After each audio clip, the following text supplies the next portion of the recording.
तो देखो टॉर्क, अब ये टॉर्क क्या है आपका, इसको डिनोट किससे करते हैं हम, आपका टाउ से, और एक इसके इक्वल होती है आपका आर क्रॉस एफ से। ठीक है, देखो बीच में कौन सा साइन लगा हो, इसमें क्रॉस।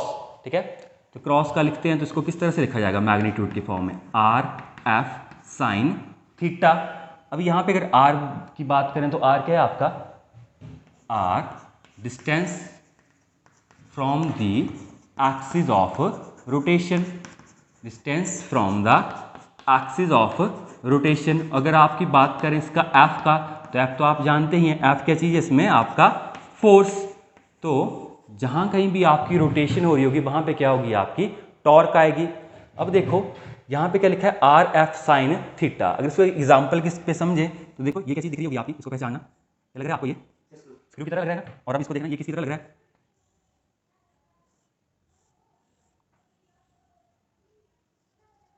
देखिए ऐसी चीज कभी क्या होती है, ये स्क्रू को खोलें या फिर टाइट करनी है। हाँ। अब देखो जब इसको मेरे को क्या करना होगा, इसको बंद करना होगा, इसको खोलना होगा, कैसे करते हैं, क्लॉकवाइज या एंटी क्लॉकवाइज।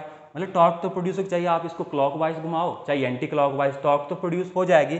अब देखो जब आपको इसको मतलब इसको क्लॉकवाइज घुमा रहे हो, एंटी क्लॉकवाइज, तो कैसे लगाते हो, एक तो आर, और टॉर्क में क्या चीज़ है, देखो एक आर और एफ है।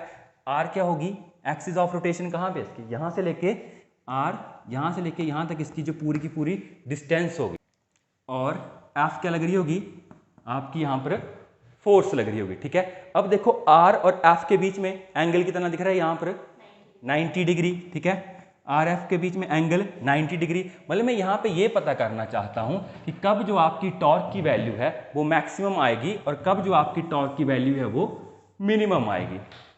तो देखो अगर T मैक्सिमम, मतलब कब टॉर्क की वैल्यू मैक्सिमम आएगी, तो टॉर्क किसके को लिखी मैंने, आर एफ साइन थीटा। और मैक्सिमम टॉर्क कब होगी, जब एंगल कितने के इक्वल होगा, 90 डिग्री के इक्वल। अगर थीटा की वैल्यू कितनी डालता हूँ, 90 डिग्री, तो आपका आर एफ साइन 90, साइन 90 कितना होता है 1, तो उसकी वैल्यू कितनी आ जाएगी, T maximum is equal to R F. तो जब भी आर और एफ के बीच का जो एंगल है वो कितना होगा, 90 डिग्री होगा, तो आपकी टॉर्क कैसी प्रोड्यूस होगी, मैक्सिमम टॉर्क। अगर मेरे को देखना है टॉर्क की वैल्यू मिनिमम कब आएगी या जीरो, तो जब आर एफ साइन थीटा और थीटा कितने के इक्वल होगा, आपका 0 डिग्री के इक्वल, तो आपकी टॉर्क कितनी निकल के आएगी उसमें, 0, क्योंकि साइन 0 कितना होता है, 0, तो टॉर्क की वैल्यू कितनी आ जाएगी, 0, और टी मिनिमम मतलब आज कितनी गई वैल्यू इसकी, 0 वैल्यू आ गई, मिनिमम मतलब 0 वैल्यू इसकी आ जाएगी।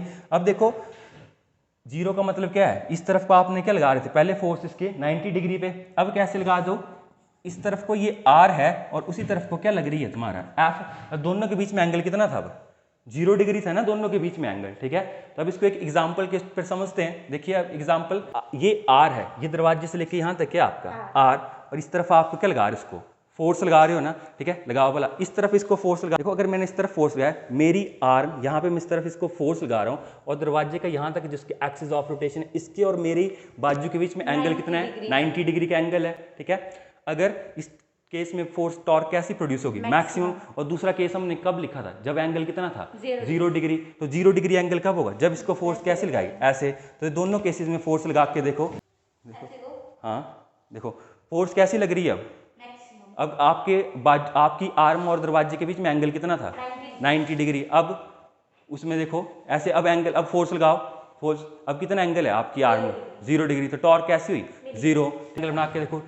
ठीक है, अब क्या आराम से इजीली क्या कर ले रहे हो, इसको घूम जा रहा है ना ये। अब अगर इसको उस तरफ से लगाओ, जब थीटा 0 डिग्री हो जाए, तो अब क्या घूम रहा है, नहीं हो रहा है, तो टॉर्क घूम नहीं रहा होगा, तो टॉर्क प्रोड्यूस नहीं होगी। समझ गए।